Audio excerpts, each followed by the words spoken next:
This episode is dedicated to the memory of Lily Brasco. It's also dedicated to the entire Brasco family and the family are brothers and sisters in Christ up at St. Mary of Egypt, Serbian Orthodox Church in Kansas City. Lily, may your memory be eternal. This is a Dissident Media production. DissidentMedia.net.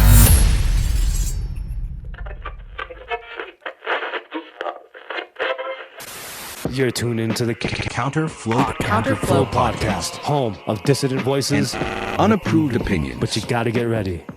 You ready?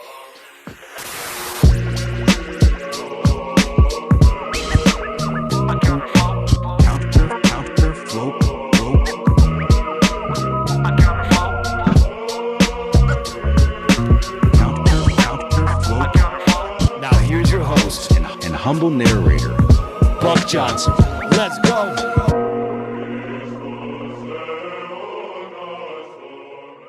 What's up, you guys? Welcome back once again to the Counterflow Podcast. As always, I am your host and humble narrator, Buck Johnson, coming to you out of Lockhart, Texas, where my friend Mano Elia is back on our show. Mano, you know him from the Study of Stuff podcast, SOS Radio, the Board No More Network. He's got a new zine coming out we will be talking about towards the end of this episode. We're diving a little bit back into Hermeticism and this pop culture, let's call it TikTok spirituality and kind of witchy witchcraft stuff. And Mano has a very good way of explaining this because, well, he lived it for some time. He's Orthodox now. And we get into how a lot of this Hermeticism and this witchy witchcraft TikTok spirituality, although that might be surface level, we look at what it's rooted in. And it turns out, this may not surprise you, that much of it is the actual inversion of Orthodox Christianity. How does this work? Well, Mano is here to talk to us about that. And this is a very good conversation. Mano's a great guy. I know a lot of you guys love his stuff over at the Board No More Network and Study of Stuff podcast. He's got a great event. Well, I don't think we talk much about this, but let's take a teaser here. There's a big event coming up in Texas towards the early fall of 2025. That's a teaser for you. Stay tuned for more information on that. But without further ado, let's bring my friend Mano Elia, Board No More Network, Study of Stuff, Orthodox Christian, and returning guest, and my friend. Welcome, sir. How are you? I'm fantastic. Thank you for having me, Buck. I must say, though, I might be disappointing our dear friend Jason because I am wearing shorts. You are? I'm wearing shorts, yes. Uh-oh. I'm okay. admitting this. All right. I won't tell the folks what Jason's grandfather said about shorts because I do wear them too. I'm not wearing them now. Yeah. I'm not wearing anything below this shirt, but no, I'm joking. I'm joking. Okay. How are you? How's things for this Lent? Last year, if I remember correctly, Lent was a bit rough. And is that kind of what the SOS radio spawned from? Because people were having a rough Lent and you wanted to kind of bring us together. I think you say like the coffee hour after the coffee hour and to kind of like vent and hear music and talk. Was that kind of how that started? Yeah, we had started the first iteration a little before that, but we didn't really have a handle on anything. We weren't really doing it consistently. But as soon as Lent hit, we did it for the fact that we were, myself and Manny, we're fasting and trying to, be part of the church and do things right. And we thought that since we were alone and stranded in Mexico without other Orthodox individuals, it was a good way for us to connect. Yeah. And as we started doing it, it seemed that the audience kind of, they were all in the same boat. So it just became a place for us to kind of like get together, talk about spiritual warfare to some degree, enjoy some music and, kind of be a community. Yeah, it's grown into quite a community. And I know because it's such a good community, as this is premiering, they're in the chat right now. They're in the live chat. So true. Hello to the SOS Radio crew. And go ahead and give a quick intro on, because it's pertinent to what we're talking about today with Hermeticism. You were cradle Orthodox, then you kind of had some moments and drifting into other worlds, and then back now Orthodox again. Give a quick version of that, and then we'll kind of go from there. Yeah, sure. I'll keep it quick. I was born Greek Orthodox in a Greek family in Toronto, Ontario. Both of my parents were immigrants. Father from Cyprus, mother from Greece. So I grew up Orthodox, but more in a cultural sort of setting. We did go to church, and there were blips where I took it seriously. My grandfather was a huge inspiration on me coming back. Actually, if it wasn't for him and Father Turbo, yourself introduced me to Father Turbo, I don't know if I would have come back as quick as I did. So to skip a bunch of years, I ended up around high school. I never flirted with atheism. It just didn't make sense. But out of high school, I kind of started taking philosophy a little bit more seriously, which led me into Hermeticism. Okay. That was my entry point. And it was a big part of how I ended up at Hermeticism, and the why is kind of important too. And then I guess to fast forward a lot, I was giving a talk at an Anarcho-Poco sponsored event, which is an anarchist agorist sort of thing. You know all about that. And in my at that point, I was kind of transitioning, I guess you would say. It's all the rage. Yeah. It's all the rage, And I was kind of moving out of that world pretty fast towards orthodoxy. And I had given a speech there, and I started bringing up a couple of Orthodox topics. It was funny. It was unusual. And then a couple months after that, I'd already been watching your show. You had James Corbett on and a bunch of others while I was in my libertarian phase, I guess you would say. And then I caught that interview that I've referenced many times. So big shout outs to Buck Johnson and Counterflow. It was the interview you did with Father Turbo. And as soon as I heard you guys talking about Cro-Mags and orthodoxy, I was like, what's going on? That led me to Death to the World, which I had already seen, and Justin Marler and all that. And the rest is history. I'm back. Wow. Yeah. The Cro-Mags, for anyone who's listening and that just sailed right over their head, it's an old New York hardcore band. Yeah. And Father Turbo, people were like, is this a priest and a Orthodox podcaster talking about punk and hardcore and oi? And yes, it is. And see, it's pulled some people in. Absolutely. All right.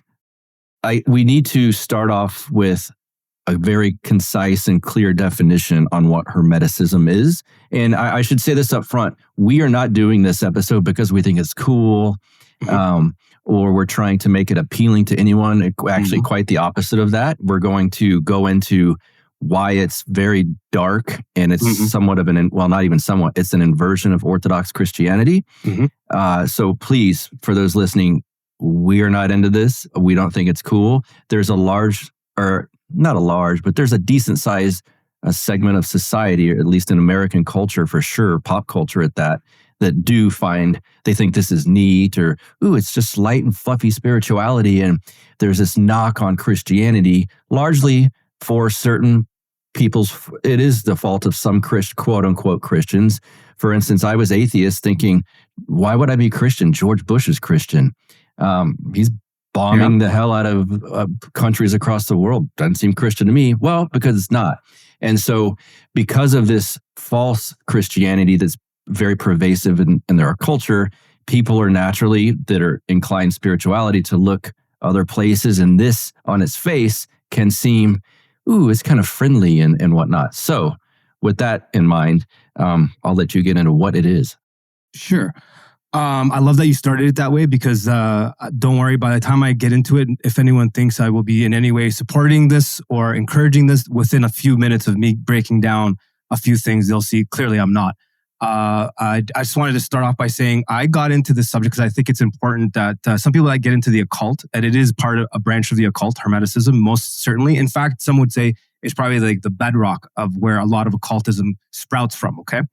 So for me, my curiosity, as I said earlier, from high school, getting into the philosophical stuff, it led me to certain philosophical thought that led me to Hermeticism. But my exploration into the dark arts, and I didn't view it that way ever, because there are some who do, and they go in for that intention. And for me, it wasn't that. It was exploring what is consciousness. Okay, so I'm going to start there, because there's different reasons as to why people go to Hermeticism, and I think they're important to understand, because there's different branches, let's say, which will lead you to different paths. So for me, it was consciousness. It was like staring in the mirror. I remember as a young child, I would always stare in the mirror and I'd always wonder what's staring back at me. What is that thing? Because I knew it wasn't me. There was like a part of something staring back at me that wasn't me. For me, clearly now as an Orthodox Christian, I know what that is. At the time I didn't, and I was very consumed by that thought. Why can I have thoughts? Why am I allowed to think? Why am I thinking? Just that thought itself was from a young age would stick in my head. And I remember one of my earlier memories, I think I mentioned the last time we were talking about Hermeticism.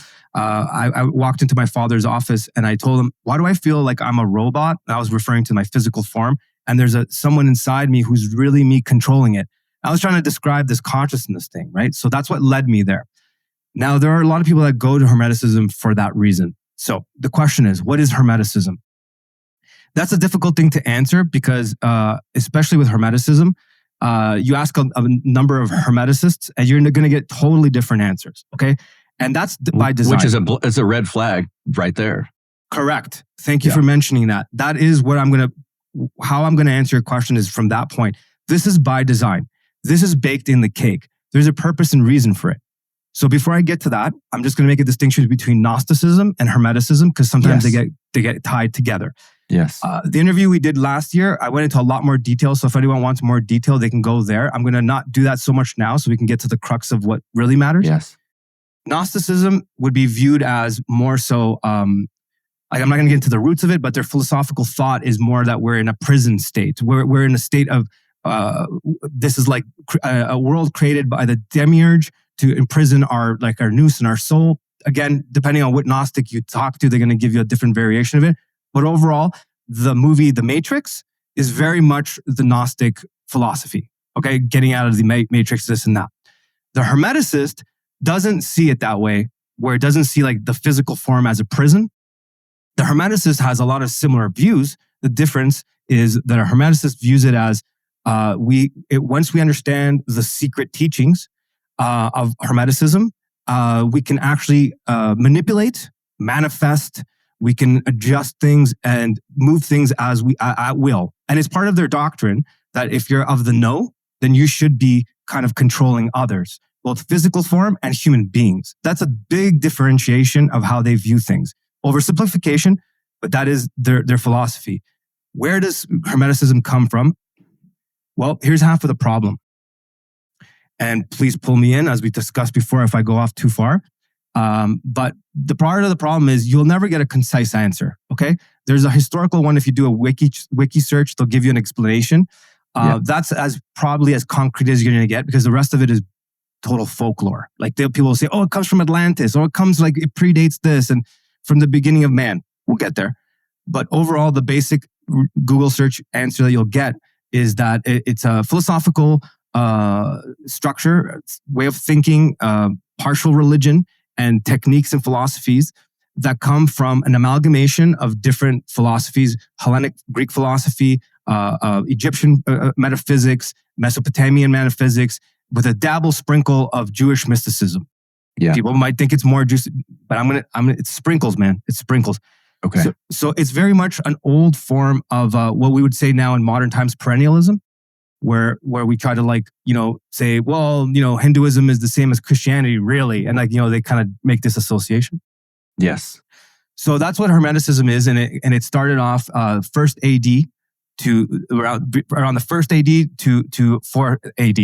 Now, here is the crux of where I'm going to go. I can pause here if you have some questions because I'm going to go into the illusion of it because that is important because I'm going to bypass a lot of things and get to the meat and potatoes of what we're talking about here to deter people from going down this path. Sheath Underwear has come aboard to sponsor the Counterflow podcast. How about that? At sheathunderwear.com/counterflow, or just go to sheathunderwear.com and use Counterflow at checkout for a discount. Men, do yourselves a favor. Elevate your daily comfort with Sheath Underwear. The innovative dual pouch design provides unparalleled support and separation, ensuring each part of you has the space it deserves. Experience the sophistication, finally, of a design that respects your anatomy. The moisture wicking technology sets a new standard in comfort. This advanced system not only keeps you cool, what you need when you live in Texas, especially, most times of the year, but it prevents chafing, odor, making every movement feel effortless. So, Once again, go to sheathunderwear.com/counterflow or use the promo code Counterflow at checkout. Experience the perfect blend of comfort and functionality with Sheath. I don't even need to interject here. I want to do that. Okay, let's do that. So first of all, right there is an illusion. Right there is a manipulation. Right there is an inversion. An inversion is going to be the key thing that we're going to kind of walk through this entire system. Everything is an inversion. Okay, and this is how I came back. An inversion of the Orthodox pre-denominational Christianity. Okay. Yes. And it's very clear once I show you who Hermes is, because there I'm leaving the question to you to decide. We'll get there. And then you have to make a distinction. The person that wants to argue with me or whatever, I will clearly read from their source documents and you make your own mind of who I'm referring to. The inversion of that is our faith or the pre-denominational church. And I'll try to make a clear-cut argument for that. Back to the AD thing and BC thing. How annoying is it that we have to change the phrasing to BCE and to whatever the common era and all that stuff, right? Because they don't like the reference to Christ's birth, right? Yeah. Right? They don't want to do that, right? So they change it. But wait a minute. If you go to like this new, I don't know what they're calling it now because they keep changing it every year. If we go to BCE, before common era and common era, well, where's your zero? What does that represent? Right. Right? You still didn't change anything. You just changed the words. Yes. What are you changing? Spelling. You're casting spells, right? That is a common thing because the great deceiver, the devil, cannot create. All he can do is manipulate things around him. Hence, why I consistently refer to him as the great deceiver. He's at hand throughout all of this. So when you hear people call Luciferian doctrine, this is correct, but I'm going to show you that I believe this is the source of how it became biblical for them, not biblical in our terms, for them, their religion, okay? So right there with that example of BC and AD, they're confusing the person that's speaking, but the reality is you're still referencing Christ, no matter how much you want to change that, okay? So this is a form of sorcery, and they fall upon these narratives, changing things, okay? And you see this in our common world today with subjectivism and objectivism. Yes. This is sorcery. It's not just communism. It's actually derivative from Hermetic teachings. It is part of their way of manipulating things, okay? Yes. So, for example, and also they want to entrap you. They want to entrap you into like a little box of thinking. And we all get caught in this, no matter how left or right we are or this and that. We all get caught in this, myself too. And I'll give you an example.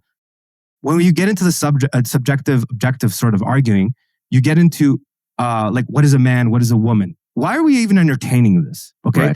Because you could just see the result at the end. Can you bear fruit? If you take two, you can't. Nothing comes of that, right? Right. So by having the conversation of getting trapped in trying to explain this to them, you're in the trap. You're exactly where the great deceiver wants you. Right. You're just going around, right? And that's going to be very prevalent in everything we talk about here. And this is the crux of Hermetic philosophy, which is what I mostly focused on when I was in it. Another good example, and this all will make sense when I get to the great deceiver. So I won't be rambling too much longer. The certain phrasing, like the devil's in the details. Okay. So now let's talk about that. Do you know that originally that was actually God is in the details? Okay. So we're talking about a nebulous sort of thinking. I'll explain what I mean. So their belief system is we have a direct personal God. We can directly, he's not impersonal, right? That's a big distinction between how we view God and how they view God. Because their description of God is kind of similar, with the exception of you can't identify the God, right? Like it's nebulous. It's the all that permeates and penetrates all things. That's kind of how their description is, right? But it's not a personal God. There's no definition of what that means. So that is kind of like having a GPS without an actual location to get to. My point being, they'll use words to cast these spells, and a good example is the devil's in the details. Originally it was called God is in the details. And what was meant by that, if you have belief in God, that's a true statement, because like if you're like philosophically thinking, well, why can I do this? And you start kind of looking, you'll eventually get to the transcendental argument where you have to explain, where does logic come from? Why can I assess information? Why can I even understand what Mano's saying? Like that's not a normal thing. Where does it come from? And for us, that's a good example to say rationally, there's God, right? Mm-hmm. So that will lead you to God because that's where the details are. If you want to waste your time trying to get all the details and collect them to like figure things out, if you just keep going, you'll end at God. Does that make sense? Yes. The reverse is true if you don't believe in a personal God. This is the beginning of the trap. Now, the devil's in the details is also true in a different way, because what happens? You get into the details, you get into an argument with someone about what is a man, what is a woman, and you start going on nonsense. And forever, you're sitting here trying to convince someone that they don't have a belief system. Their belief system is nebulous. It changes by the minute. Yes. So what are you doing? You're stuck in the details. You're trying to explain chromosomes and like things that are obvious, right? Right. So that is how their philosophy works. So to get back to Hermeticism, they use techniques to kind of like deter you from getting to truths. They use inversions, right? A good example is a mirror, like actual mirrors. They use them a lot, even in the way of thinking. Okay. So even the way we use mirrors, have you ever seen your face? You've never seen your face. Whenever you've seen your face, it's always an inverted version. Only people that can see your face, Buck, is the people around you. I can see your face when I meet you face to face. When I look in the mirror, I'm looking at an inverted image. Does that make sense? Yes. Their whole basis of their propaganda-like techniques revolves around this. Okay, so to go back to what is Hermeticism and all that. Now, most people get bogged down in the details of explaining where it comes from, what books they found, the Corpus Hermeticum. Then they get into the Middle Ages and they start explaining this. And then they go into alchemy. And then from alchemy, we go to Rosicrucian. You know what I mean? That whole line, that's the details. That kind of also doesn't really matter because you take a Rosicrucian. This is why it sounds like I'm not answering a question, but I'm answering it in a way maybe no one else has before. Yeah, well, you're answering it because you know their game, and you're not playing the game answering it. If I believe that's correct, 100% correct. You just simplified it for me. Okay. Thank you.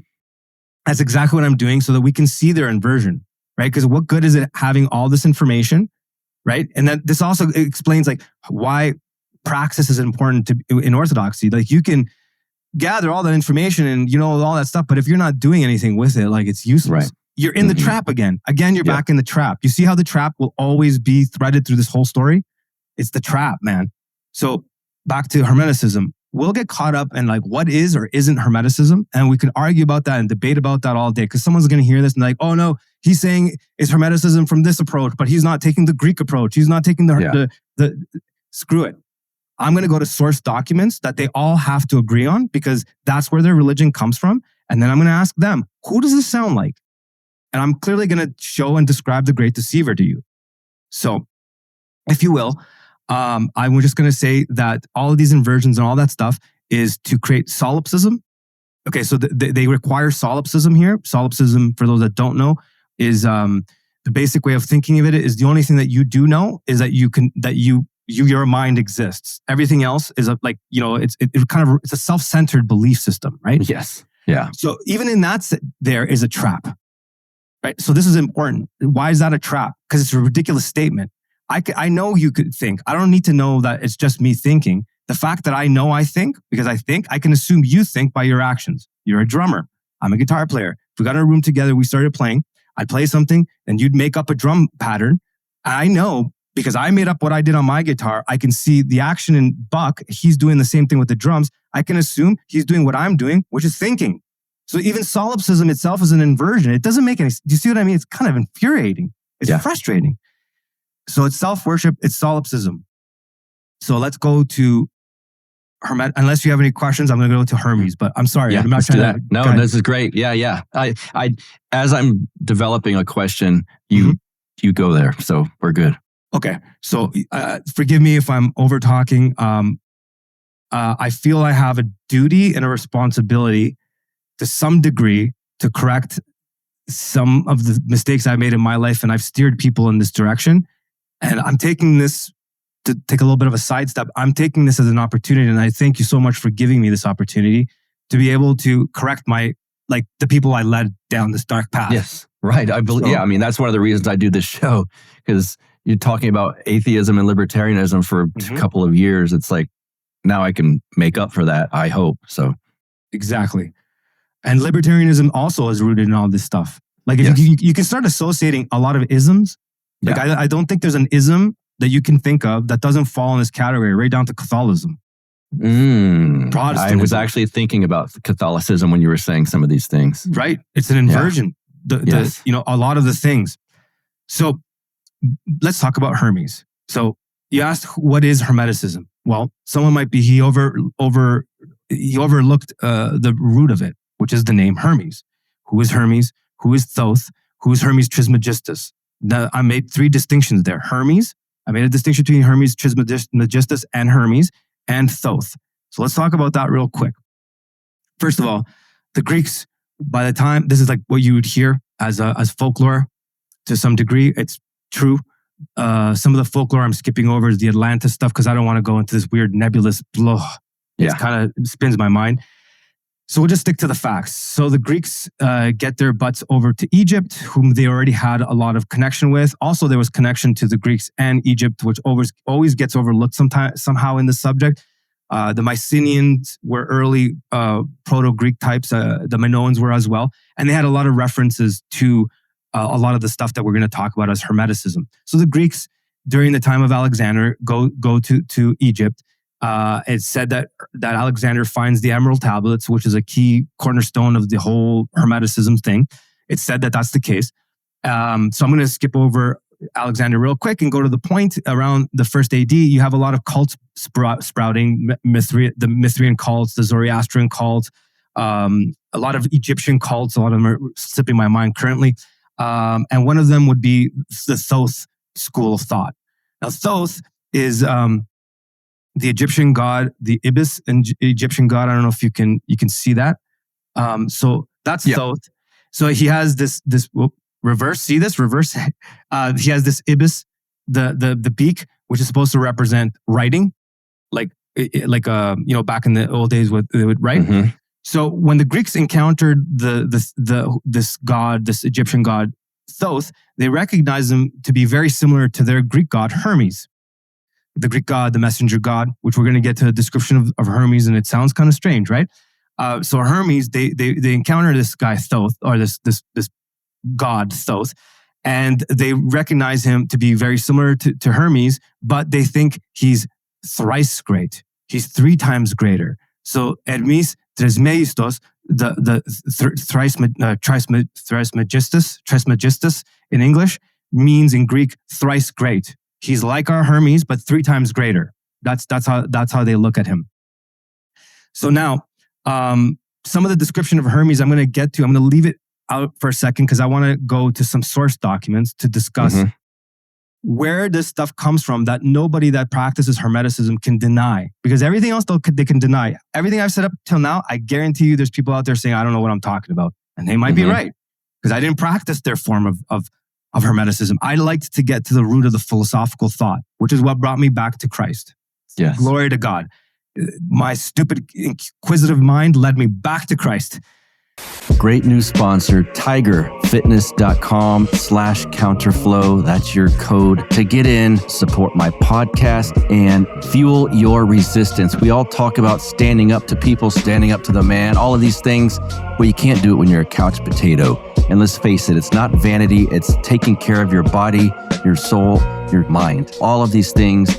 Tiger Fitness provides high-quality supplements and training gear to keep you strong, independent, and ready for whatever comes next. Again, no weak bodies, no weak minds. At Tiger Fitness, there are kind of people. They reject corporate poison. They skip the junk peddled by big box brands and pharma-backed fitness scams. Tiger Fitness is built for those who take control of their own health and strength. I think that's you. I think that's me. I think that's all of us, guys.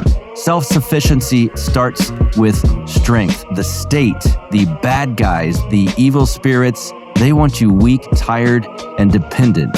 Tiger Fitness helps you break free by optimizing your performance and resilience. Again, you can support a business that is supporting me, supporting this podcast, and it stands for you. No woke BS, no corporate virtue signaling, all of the stuff that we hate, these guys hate as well.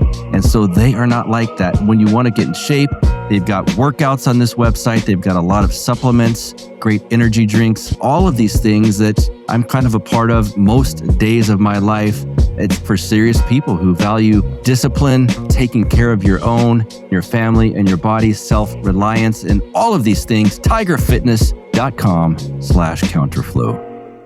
Is it okay if I get into that stuff? Some source documents? Yes. Okay. I've got the documents. Yeah. I do. Bring in some Alex Jones.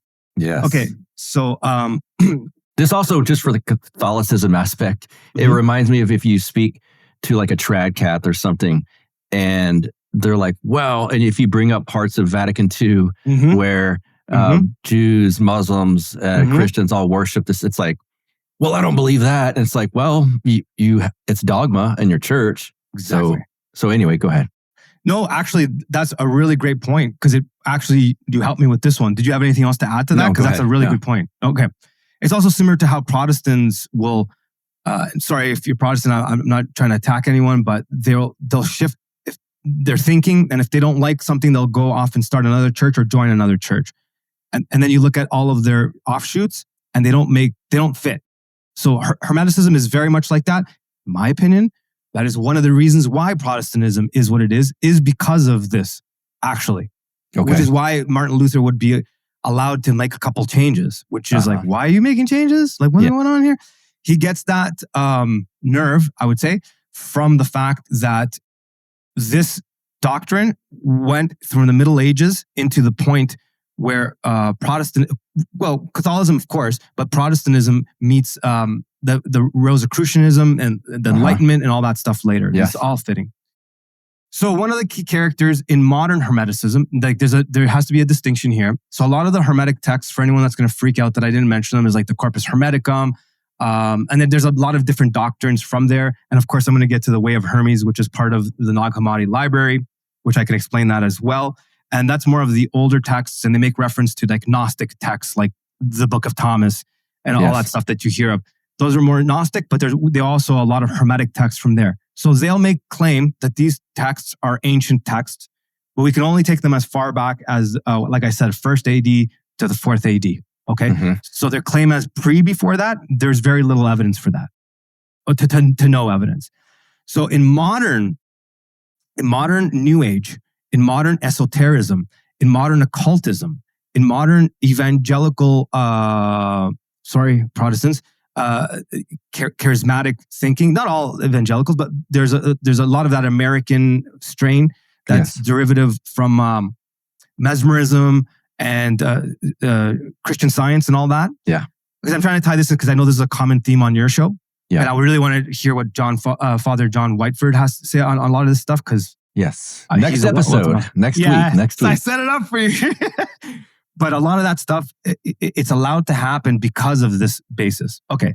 So in modern esotericism, one key figure that's very prominent, difficult to discount, and any TikTok witchy person or this and that, their root comes from Manly P. Hall. They'll also trace it back to the Theosophical Society, which is true. But Manly P. Hall, look at him more as a historian of esoteric teachings. And he created this monster volume right here that I have. It's monster. This is an encyclopedia of all occultism. Okay. Even the way this came about is strange. But anyways, this book is called The Secret Source, and it came out a little bit after The Secret. As you can see, a lot of the symbolism is very much like the book The Secret. To me, The Secret was very Mickey Mouse version of occultism, New Age. That's how we all looked at it as. And we thought, we were like, well, we got the real teachings, right? I sound like Alex Jones there. We got the real teachings, right? And it even says the law of attraction is one of 7 Hermetic principles. Here's the other 6. There it is. The law of attraction. Exactly. So that comes from the Kabbalion, which we'll get to. But before we get to that, we have to go to the source. So the reason why I'm going to trace this backwards, because people will try to argue certain things that once they're put in front of them, it's hard to argue. The reason why I'm starting with this book comes from the Philosophical Research Society, which is Manly P. Hall's leftover society. Okay. So in here, they quote from Manly P. Hall. Then I'm going to read parts of what he actually said, because they left a little part out on purpose. And then I'm going to go to the source document. Okay. Where this all comes from. And we'll see what they describe, after which I'll describe what Hermes' skills are. And then you decide what it sounds like. Okay. Forgive my horrible reading. I suck when I read out loud. But anyways, we'll start off by saying, okay, in the great Pymander, divine Pymander, which we'll get to, one of the main texts from the Corpus Hermeticum, Thoth. So again, Thoth is considered Hermes Trismegistus. They're one and the same character. Yes. Thoth is given the Hermetic information by Pymander. I'll explain who that is. A huge fiery serpent. So here's a quote from the old texts. Hermes, while wandering in a rocky, desolate place, gave himself over to meditation and prayer. Pause right there. Right here, that's the crux of all New Age, correct? Bingo. So when we look at meditation and prayer, we are, as I said earlier, our source of thought is Christ, the triune God. That is our direction. They're nebulous. There is no direction, allowing for others to enter. Yeah, I was just thinking that. Right. Yeah, right? yeah. You open up that radio signal, right? And you don't know who's on the other side of the radio. Yes. That's an important thing. Right. Okay. Following the secret instructions of the temple, he gradually freed his higher consciousness, another term, from the bondage of his bodily senses, and thus released the divine nature, revealed to him the mysteries of the transcendental spheres. I can explain that, but I don't want to get bogged down in details. He beheld a figure, a terrible and awe-inspiring figure. It was the great dragon with wings stretching across the sky and light streaming in all directions from his body. Keep in mind, Lucifer is a derivative of Lucifere, meaning the light Angel bringer. Of light. And in Greek, it's phosphoros, which means the same thing. Just keep that in mind. False light, okay? Again, false light, which is also a Masonic symbol, correct? Yes. Okay. And then he goes, it was the great dragon stretching across with the light. The great dragon called Hermes by name and asked him why he turned thus meditated upon the world mysteries. Terrified by this spectacle. Why is he terrified? Hermes prostrates himself before the dragon. Who else prostrates and why? Besearching to reveal his identity. The great creature answers that he is Pymander, the mind of the universe, the creative intelligence, and the absolute emperor of all.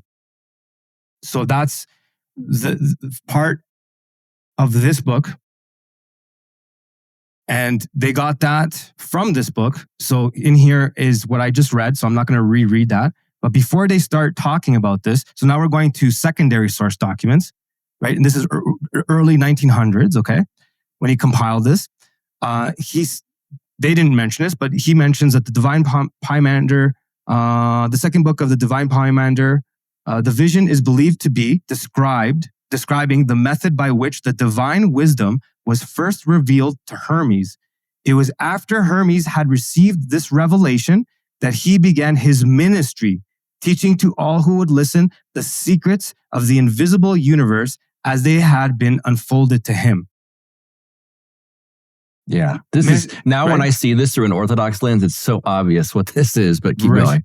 Right. Yeah. Now, also, let me make a note, and a very important note. How does that differ from Orthodoxy, Christianity, Christ's teachings? Christ wasn't in the corner whispering in people's ears secrets. It was out in the open, transparent for all to hear. He encouraged all to listen. Who would listen? He would give his message.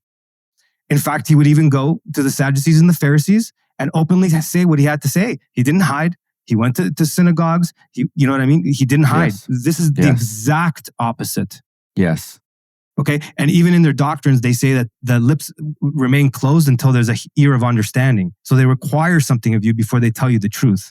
That's already suspicious. Well, it's already happens right now. If in the pop culture version of this, I've noticed it so often.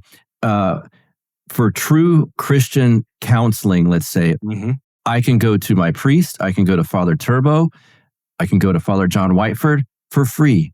Yes. It's amazing. Yes. Yet these idiots that peddle this shit, it's like, hey, sign up for my course or pay me $300 and then I'll tell you. It's like, you're going to pay someone for quote unquote spiritual advice, but go ahead. That is a really good point.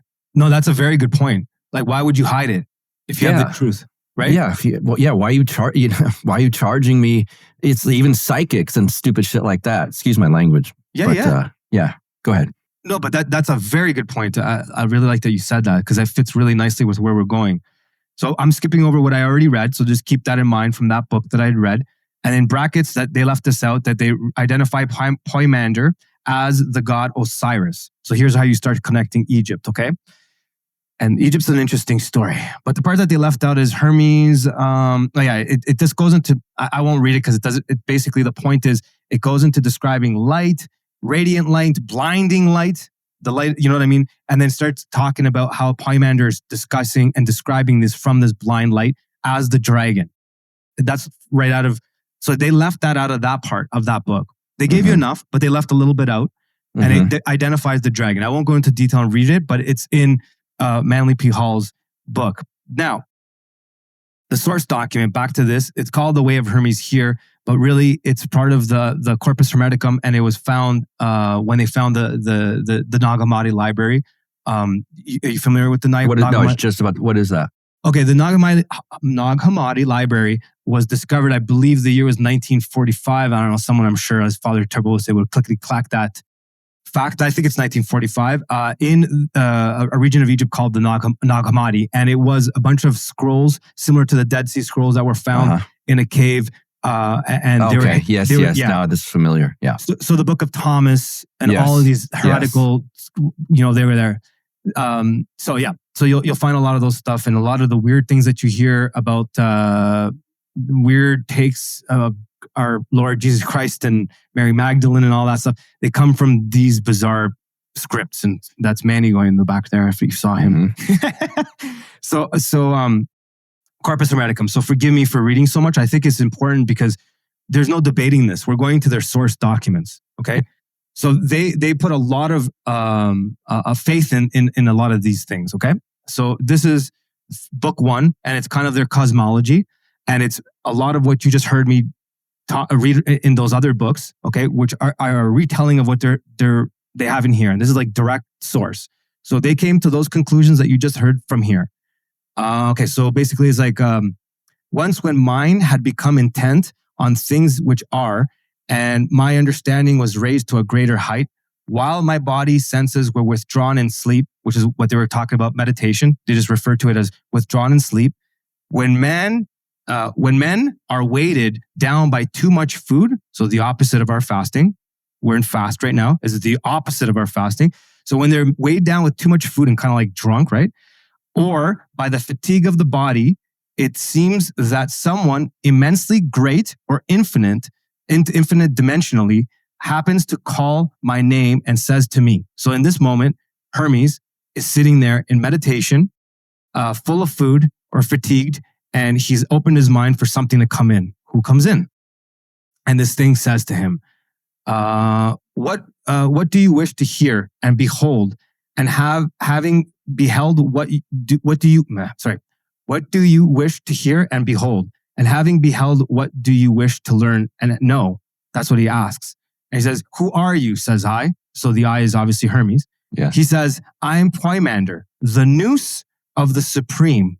I know what you wish, and I am with you everywhere. Already sounds kind of familiar. Yeah, right? That sounds like the tree in the Garden of Eden. But yes.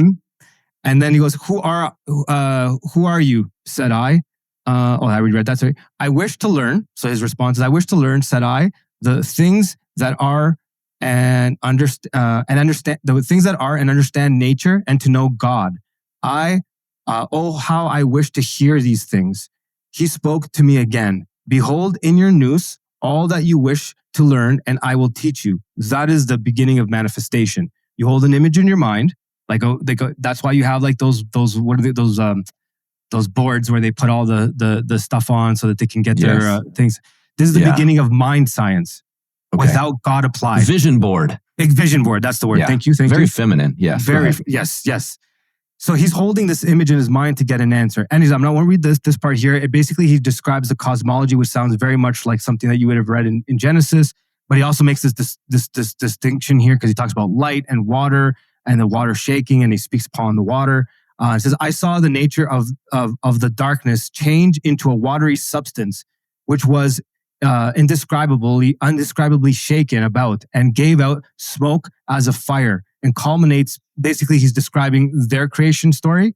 But the part that's important is they're having a conversation again after he showed him how like the water gave birth to all these things and earth and all that stuff.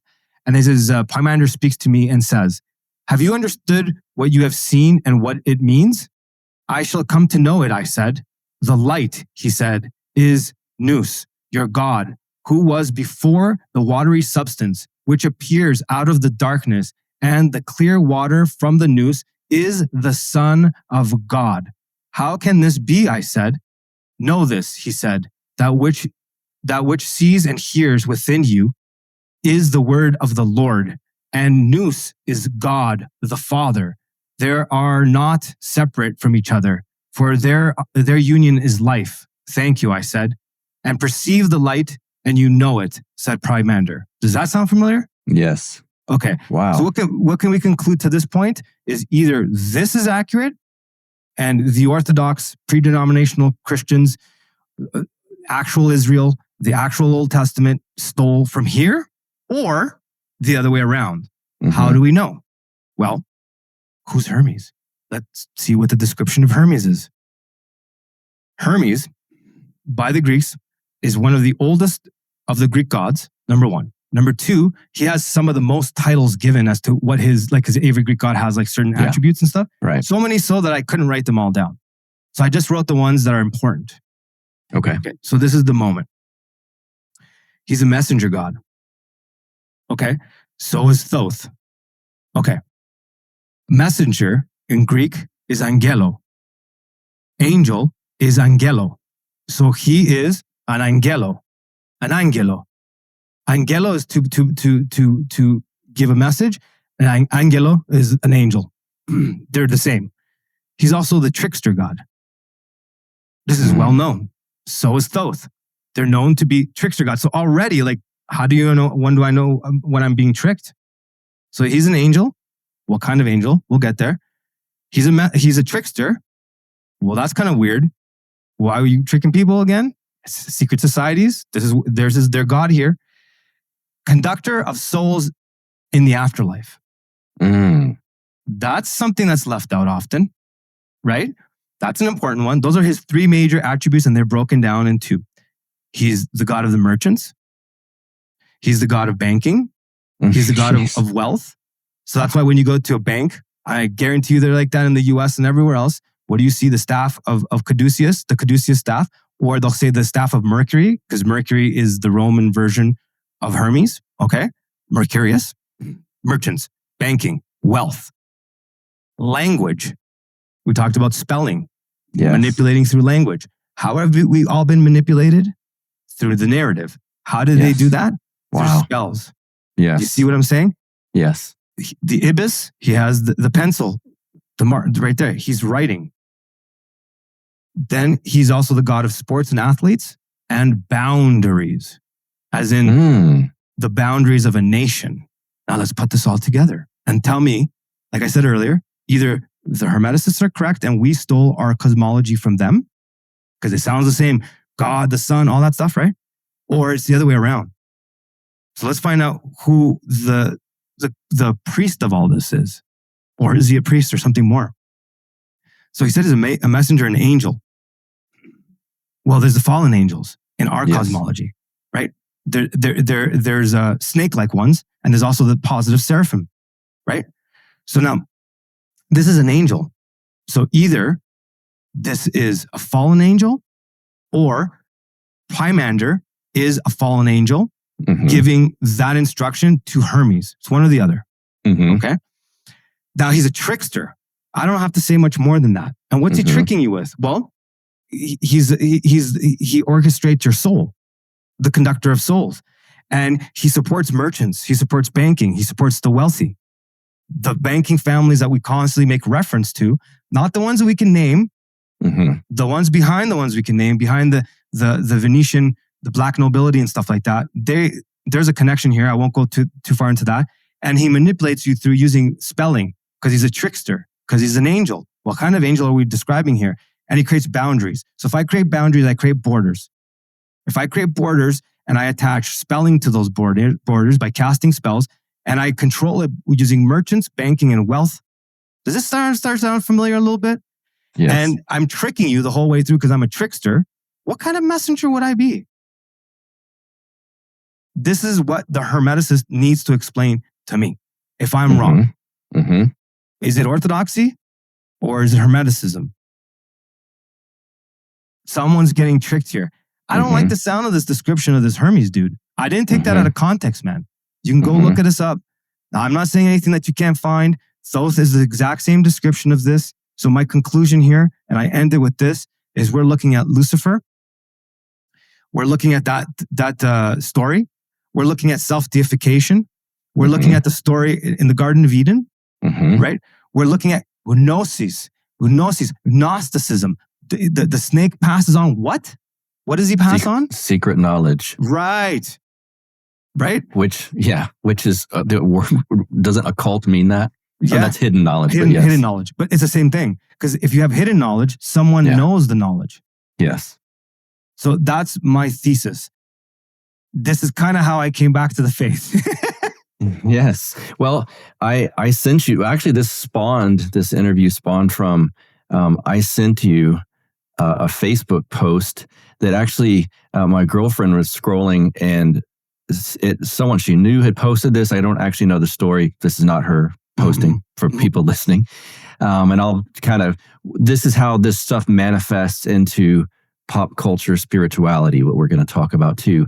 Let's see. 2 months ago, a spirit showed me a dark entity cloud over Austin, Texas, perpetuating and trapping people in a repeated loop using psychedelics. Pause. This tricky... Pause right there. Because you want me to break it down, right? Yeah. That's the fiery serpent, the dust cloud that's described in the what I just read you as their cosmology. It's described exactly as that. Carry on. Okay. This tricky entity sucks people in with the illusion of spiritual seeking and healing, but keeps them in a field of existence of fear and separation. Pause. That is literally right out of what I just read. If you go back and hear what I just read, that's exactly what's happening, right down to the deception. But the thing is the inversion of who's the one deceiving. Right. During the eclipse on the evening of the 13th, some of us performed a ritual to clear this entity. I am posting to ask for support to keep this entity from returning. Support, okay. If you live in Austin, please remember you are whole and everything is divinely orchestrated. Even this. See your life with such grace, awe, and love that no substances could ever, quote unquote, make it better or escape you from it. Your unaltered state is so cherished, accepted, and loved. They love that. And you are already divine perfection. Your triggers are divine sparks of awareness to reveal part of you to love even more. To support this, I am giving out my Hermetics course to anyone here in Austin, Texas. The 7 Hermetic laws allow you to change the game of life instead of just trying to, quote, win the current game. The application of this course will give you more access to spirit than any plant, partner, or substance. Let's relate any substance, especially conscious altering ones, with great reverence. Also, and then she goes on to sell the course. So does that sound familiar to you for having come from some of that? It's all this. It's from this book, The Kabbalion. Okay. So everything you were saying there, I stopped interrupting you because it's all a bunch of prattle to really just say the same sort of thing. It's self-worship. It's calling yourself divine and this divine love, this divine feminine, and the moving away from the divine masculine. It's all about like awakening and falling asleep. This is what she's alluding to without getting into it. And she's talking about this dark entity coming into the thing and cleanse it of this darkness, right? Well, how do you know you're cleansing it from what perspective? Because we just talked about the great deceiver. We just talked about the trickster. How do you know you're not being tricked? And if we go back to Hermes sitting there and Pymander speaking to him, doesn't that sound very similar to the states she's referring to? It's a hypnagogic, meditative state, whether it's through plant medicine or meditation or breathing techniques or yoga. It puts you in that state. And then the way that you need to understand this, it may sound like I'm not answering your question. I'm actually super answering it. Sure. Yeah. They view everything as, and we do too, but they inverted this. Like a lot of the things that you find in the 7 principles, Orthodox priests would agree with, but the perspective of how it's being delivered and the focal point is totally different.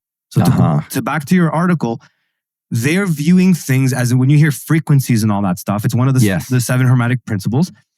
That's not that it's not true, because that's how we, as Orthodox Christians, Saint Paisios was a radio operator who describes a lot of this, right? Right? Yes. And he's talking about the same thing they're talking about. The difference is his station that he's turning into and tuning into is to God through prostrations, through prayer, through repentance, through confession, through fasting, and your prayer rule. All of these things together tune your radio signal, to use their terminology. Their terminology is not incorrect. It's not that it's incorrect. Mm-hmm. Obviously, you're not going to take something that's not true, because it's not going to work if you manipulate. Right? Yeah. So let's not forget the great deceiver. What does he do? He can't create. He just abuses. Yes. Right? So back to the thing there, she's talking about cleansing it and kind of like all of us getting onto the same frequency without saying that, and vibing and using the 7 principles to rid of that. And then what is she telling you? To like kind of like saying, like, make the better you, right? Like your thoughts become things. All these terms you hear, like self-love and all these things, like love yourself. God, you hear this a lot, right? Not just from women. You also hear it from men. Yeah. Work on yourself. If you just work on yourself, people are just going to love you, and it's going to elevate. It's going to elevate the consciousness. You hear this garbage? What they're telling you is worship you. Yes. Worship absolutely the material. Okay? Even the way she wrote that, she's selling you on a product. Why? Yep. As you pointed out yourself, it was a great point. Why you got to sell this? Mm-hmm. Why don't you just manifest money to come out of nowhere, dude? You don't need to sell a course. Oh, the course is the manifesting? Oh, so swindling is the manifesting. I get it, right? Mm-hmm. And who are you tuning in? God of the merchants and the bankers, right? Exactly. Thank you. Yeah, you tied it in perfect. Right, exactly. It goes back to this trickster dude. Mm-hmm. So everything you're hearing in there sounds nice. And love. Okay. Love. Who? Yeah. Love what? Yes. Who are you loving? Self. Right? How do we make ourselves better people? If my understanding of orthodoxy is correct, and I'm not saying that it is, so please correct me, is our job is to get as close as we can to theosis and to be saints as close as we can, as best as we can. And that's our goal, if I'm not mistaken. Mm-hmm. And our version of love is we use love and understanding of all those things to get us closer to that goal by loving others, by treating others in a particular way that we want to be treated. Yes. Right. So, and there's different, I feel like within this pop culture spirituality, the term love is almost inverted, even to the love is love, love anyone, love everyone sort of thing. Mm-hmm. And it requires, a lot of it's even tied into, unfortunately, like virtue signaling. It doesn't require like sacrifice. There's no sacrificial love. I know in Greek, there's various versions of love that we use in the church, especially during Lent. They're written about. And their version of love's not one of those, it doesn't seem like to me, unless I'm missing something. I agree with you. It's self-love. It's the opposite of what it's isn't that what Lucifer's goal was when there's problems? He could to be as great as God. So who's he loving? You know what I mean? Like, right. Who and what are you loving? Yeah. There's prelasts involved in some of this. I think I don't want to cast, like, I'm not casting judgment on everyone that gets pulled into this, because I do think sometimes there's good intentions with people. And again, they've seen this sort of crappy fake Christianity, mega church preachers that get caught in financial issues, or prostitutes, and George Bush and these people bombing half the world. Yeah, that would be a turnoff to me too. And it was a turnoff. That's what pushed me into atheism. It's pushing a lot of people, I think, into this sort of thing because it's, again, cloaked in like fun ideas and meditation and yoga and crystals. And and you can go into like, there's like another level below, psychic readings and birth chart readings and tarot cards. Those are fun, right? I just want to know my future. Astrology, of course. And because of TikTok and things like this sort of is being spit out and like fun little packages to, again, I'm not knocking on women. It does seem to attract more women than men. I don't know why that is. It's like when I was an atheist for a long time, I would look at megachurch preachers and write it off as like fake and stupid. But I would see this stuff. I never got into this stuff because I was like, that's retarded. Like, you're going to a psychic. That's so, come on.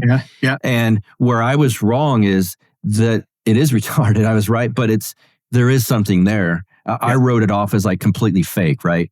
The scary thing is it's not fake. And it pulls someone into what we call prelest, which is spiritual delusion.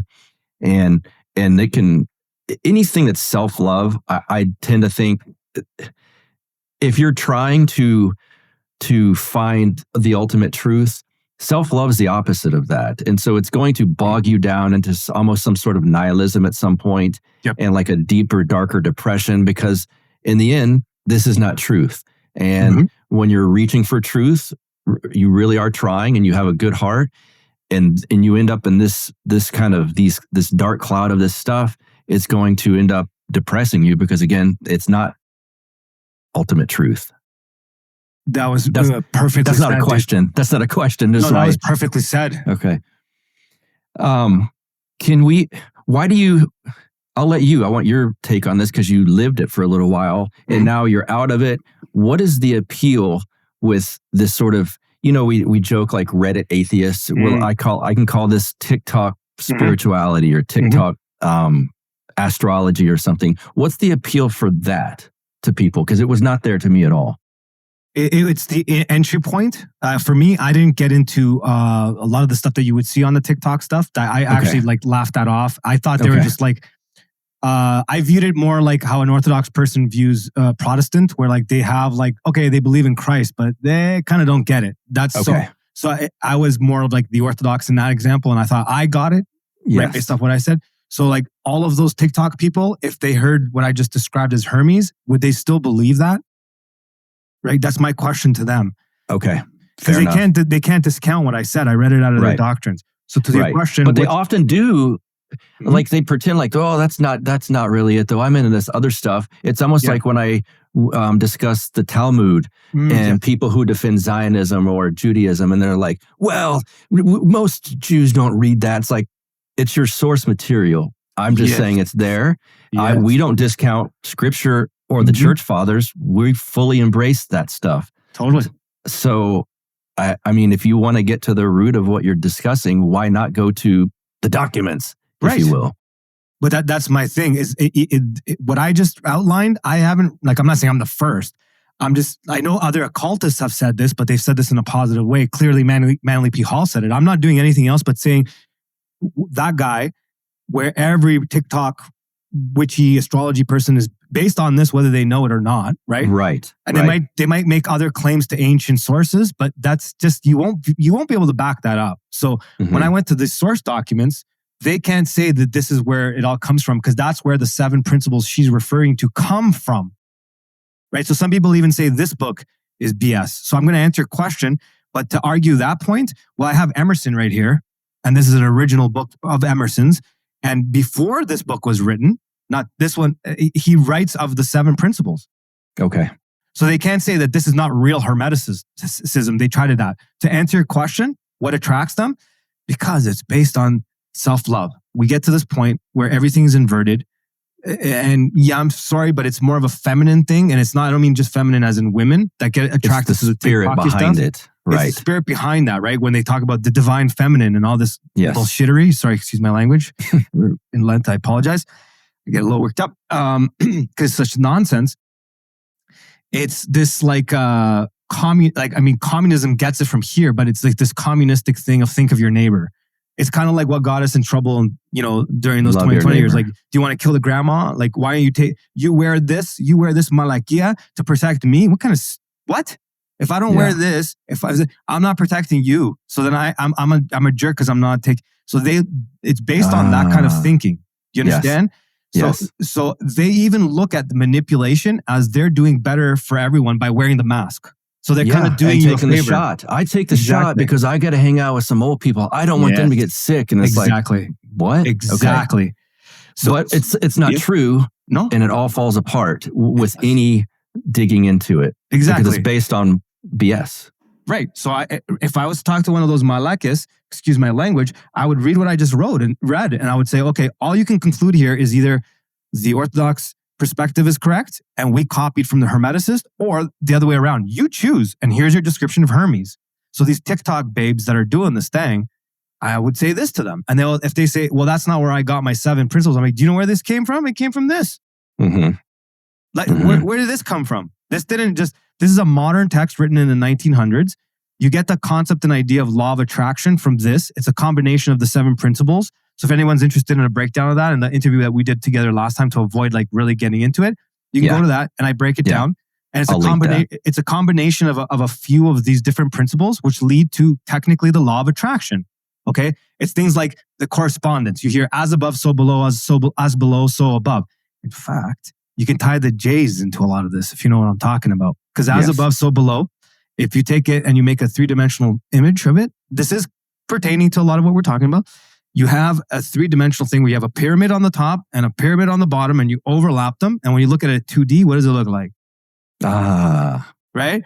Yeah. Now, if I keep that 3D and I move it, geometry is a big part of their science. I take that, so I have the peak here. I have the peak here. Sorry, you have to envision this. And then I move it this way. And then I take peak. Do we have a Star of David forming? We do have a Star of David forming. And when you flip that, you actually get a cube. Oh, okay. And what do they have on their heads when they're doing their tamalics? They have that little cube. Yes. What is the Kaaba cube? Right? And then what does it represent? It represents Saturn.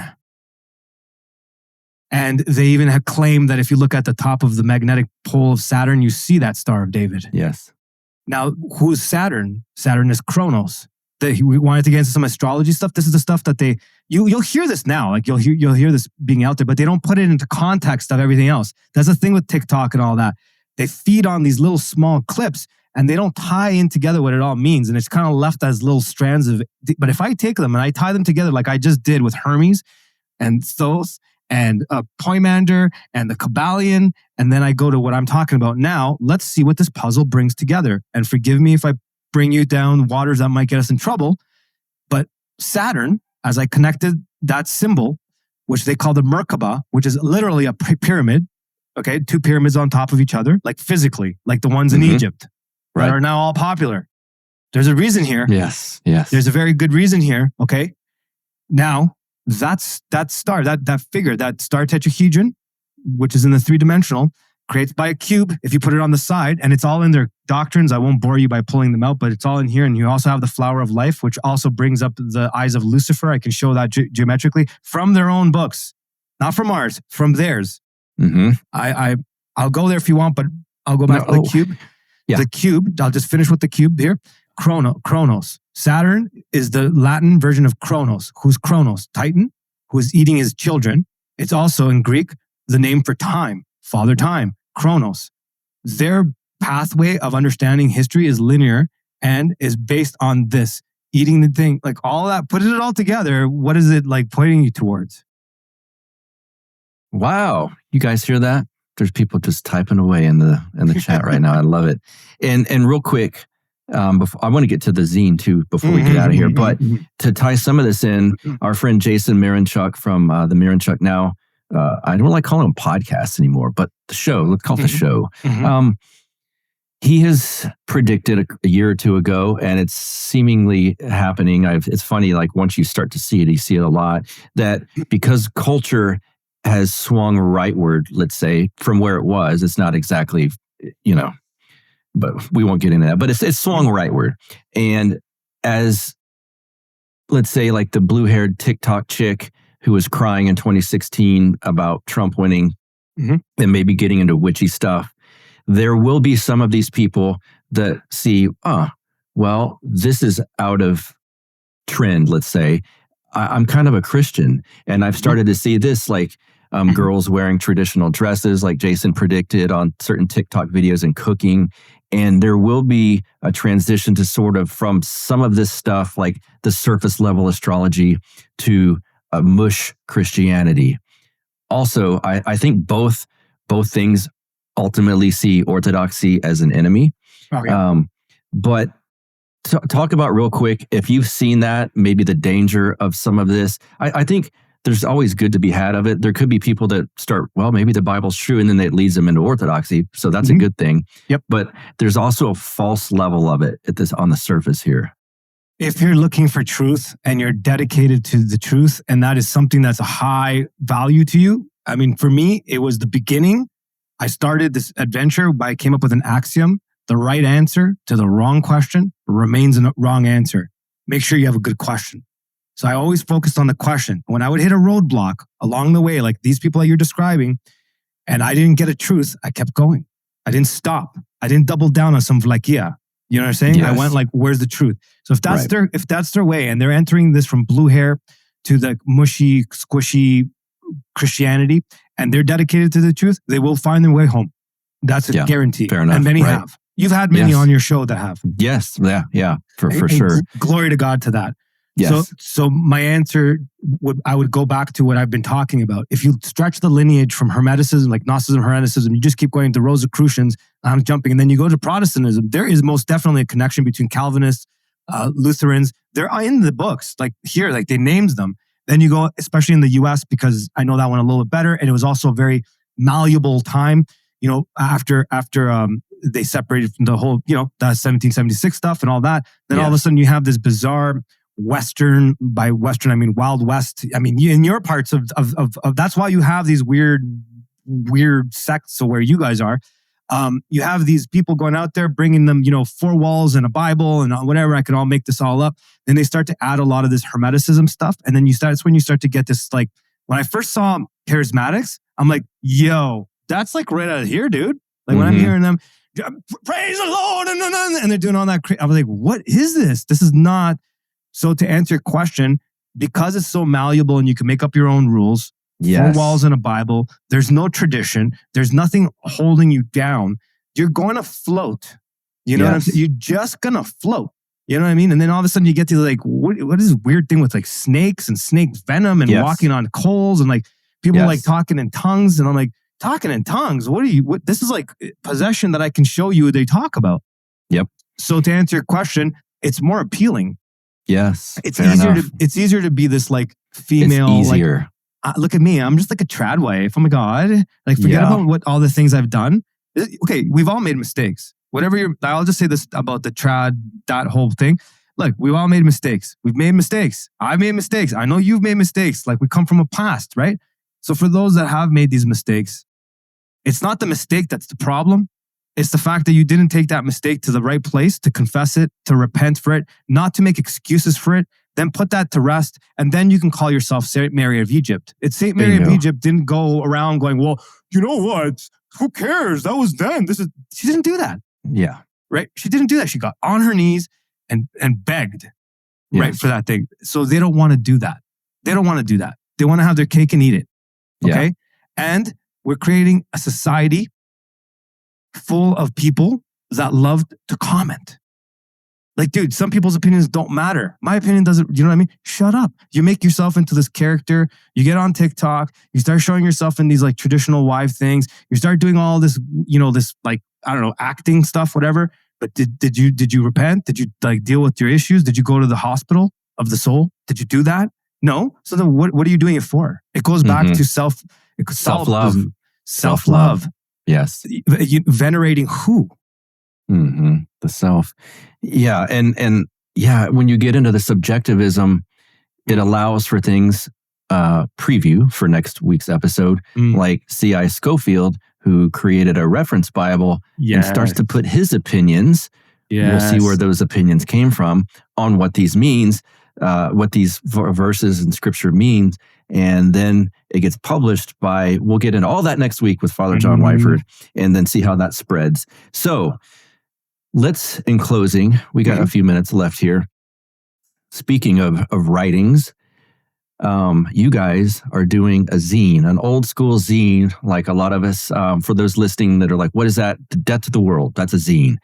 Back in the day in subculture scenes, we would put together on with copy machines and different articles and bands and stuff. And that's kind of how before the internet, to age us both, how bands and certain subculture elements spread. It's like, well, look what that guy's wearing. Well, look what this guy's listening to. Well, look at this band I never heard of. Hey, and it would list shows in your area. And so it was a way to, in sort of an underground scene, connect in a very do-it-yourself way. So take it from here, sir. Oh, sure. Before I start anything, I've done this publicly many times, and I will continue to do so until people are bored. This zine is heavily inspired by Death to the World, Justin Marler, and Father John Valadez carrying on the tradition of Death to the World. I need to say that because I think it's important to give credit where credit is due. Yeah. This wouldn't have happened if I didn't have such a huge impact from looking at Death to the World and all the stories that I've heard from your show and my show and how much of an impact that had. So I just want to start with that. Our mission statement kind of explains what we're trying to do overall, and I'll get to that. But to stick with the zine, because it's important, it actually also ties in everything we said. Our zine is community driven, just like it was in the old school days. All the articles, the artwork, the poems that are in there are from people from our community. I had very little to do with it. I drew like the weird scribbles on the outside. That's it. All the artwork was done by our community. So the whole point of it is to spread orthodoxy through stories, through thought, through like inverting their inversion. So like they've inverted everything on us. Our entire goal is to re-engineer their social engineering, to re-invert their inversion. So if they just took orthodoxy and inverted it, we're trying to re-invert that. And the zine is the beginning of that. If you don't mind, if I could just read the mission statement, it ties kind of everything we talked about today and the zine. Is that okay? Let's do it. Yeah. Can you show it? Do you have the zine? I don't have it on me because I'm in Mexico. Okay. I can't, like, that's why I can't order stuff from everyone that puts out stuff. But when I go to Canada, I'm going to order. So I don't have it on me. Okay. Yeah. Read that mission statement. Okay. So the mission statement is kind of ties everything we've talked about. We live in a world socially engineered by the hands of people who boast ill intent towards humanity. They listen to the voice of the great deceiver, manipulate and nudge us towards self-worship, nihilism, apathy, isolation, and self-destruction.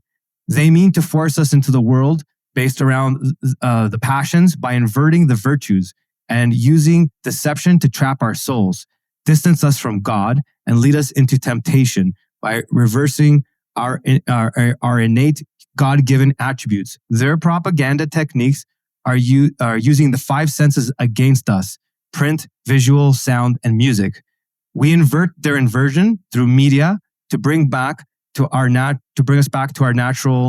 nature as created in the likeness and image of God. Our intention is to re-engineer their social engineering by undoing their hypnosis, breaking the spell, and creating our own culture, a culture centered around God, the church, family, community. Through the environment of comfort and distraction, they put us into a mental state.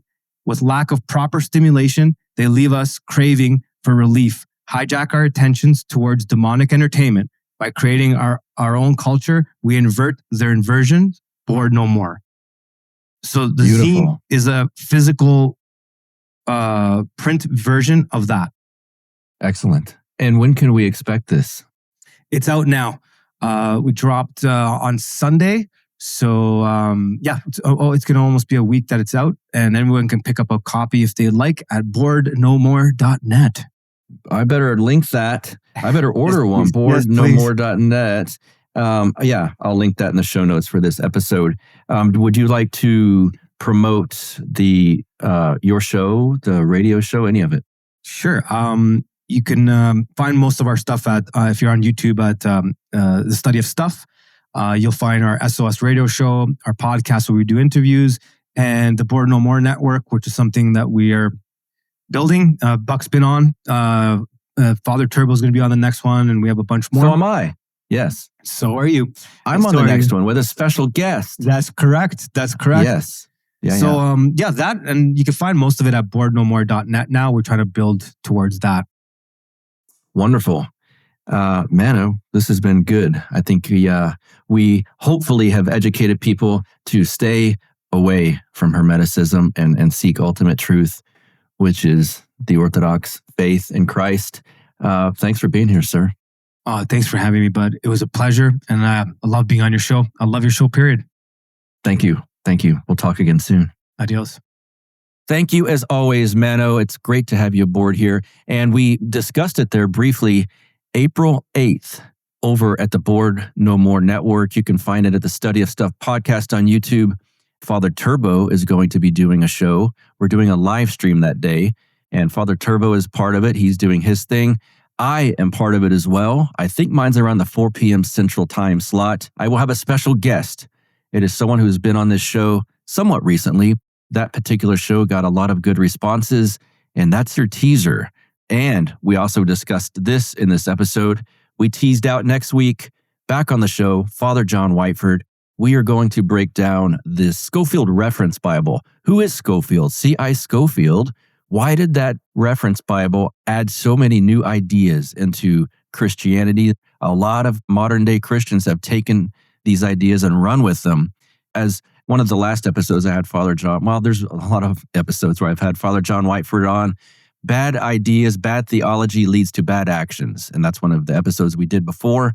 We're going to explain what C.I. Scofield and his Bible contributed to a lot of this bad theology and, of course, leading to bad actions. As for this show, subscribe to the YouTube page so you can get the notifications as to when they drop. The Telegram group, it's going strong. Find me on X, Twitter, at BuckRebel, BuckRebel. And until next week with Father John Whiteford, we will see you then. Have a good one. I always think of, because of my job and my gross things I've seen, wouldn't it be weird if we were doing this and like you saw someone, you heard someone break in and like they just shot me and I just fell back? Like, okay, yeah, that you would wouldn't know be what to more do. than weird. That like, would be do you more call than weird. 911? You don't know my, it's like, yeah. Is it Lockhart? Yeah. Anyway. I would call Father Turbo. Oh, there you go. Okay. That's what I would do. You should leave this in the actual interview. I could. Okay. This will be our outtake. Okay. All right. All right.